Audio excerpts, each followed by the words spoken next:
Finally 19 वर्षानंतर नवरा माझा नवसाचा या मूवीचा पार्ट 2 परवा रिलीज झाला आणि मला वाटतं फक्त मीच नाही तर माझ्यासारखे खूप जण याची जेव्हा अनाउन्समेंट झाली होती तेव्हापासूनच हा मूवी बघायला एक्साइटेड झाले असतील. ऑब्व्हियसली नॉस्टॅल्जिया फील करायला कोणाला नाही आवडणार, बरोबर ना? आता 19 वर्षानंतर ही मूवी त्याच्या पहिल्या पार्टच्या लेवलला मॅच करते की नाही, पुन्हा आपल्याला तेच मॅजिक बघायला भेटतं की नाही, चला बघूया या व्हिडिओमध्ये.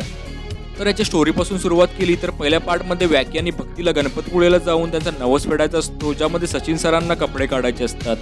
तर या पार्टमध्ये त्यांच्या जावयाला गणपतीपुळेला जाऊन नवस फेडायचा आहे, ज्यामध्ये 4 लोकांसमोर 10 मिनिटं कपडे काढायचे असतात.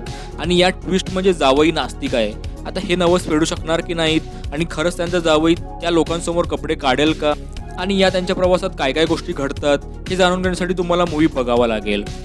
आणि हो, प्रवासावरून आठवलं, पार्ट 1 मध्ये आपण हा प्रवास बसमधून केला होता, तर आता पार्ट 2 मध्ये हा प्रवास आपण ट्रेनमधून करतो. पुढे सांगायचं झालं तर यामध्ये तुम्हाला भरपूर सारे ॲक्टर्स बघायला मिळतात जे त्यांच्या त्या कॅरेक्टरसाठी आणि कॉमेडीसाठी खूप फेमस आहेत. आणि हे सगळे लोक पहिल्या पार्टमधून जसे तसे घेतले आहेत. आणि जर तुम्ही पहिला पार्ट बघितला असेल तर तुम्ही या कॅरेक्टरशी चांगलं कनेक्ट करू शकाल.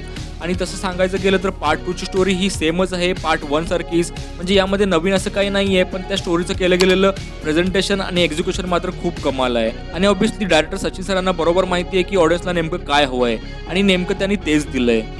तसंच यामध्ये मेन स्टोरीलाईन सोबतच साईड स्टोरी पण पाहायला मिळते, जी यामध्ये कॉमेडी एलिमेंट ॲड करण्याचं काम करते.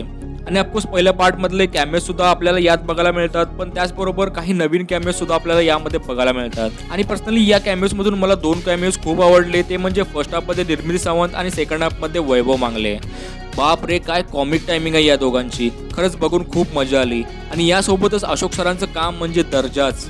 बाकी अदर कास्टचं पण खूप चांगलं काम बघायला भेटतं. आणि मूवीचा क्लायमॅक्स तर तुम्हाला एकदम सरप्राईज देऊन जातो. आणखी सांगायचं झालं तर यामध्ये थोडेफार निगेटिव्स पण आहेत, जसं की काही सीन्स खूप लेंथी आणि इमोशनल आहेत जे थोडेफार बोर करतात, पण ॲक्टर्स आपल्या कॉमिक टायमिंग आणि परफॉर्मन्सने सगळं काही सांभाळून घेतात. अशोक सरांचा पण एक इमोशनल सीन आहे, तो थोडा ओव्हर वाटतो, पण हे सगळं काही झाकून जातं या सर्व कलाकारांच्या एक्सलंट अभिनयामुळे आणि कॉमेडीमुळे. ओव्हरऑल बोलू तर पार्ट 2 पार्ट 1च्या लेवलला मॅच तर करू शकत नाही, पण नॉस्टॅल्जिया नक्कीच देऊन जातो.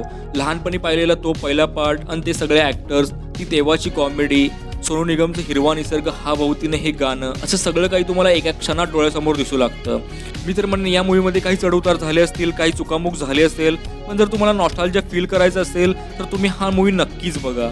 आणि मूवी कसा वाटला हे कमेंटमध्ये जरूर शेअर करा. आणि व्हिडिओ चांगला वाटला तर लाईक अँड शेअर करा. आणि प्लीज या व्हिडिओला तुमचं प्रेम मिळू दे, कारण मराठी मूवी आहे म्हणून पहिल्यांदाच मराठीमध्ये व्हिडिओ बनवला आहे. सो प्लीज बाकी लोकांपर्यंत पण हा व्हिडिओ पोहोचवा.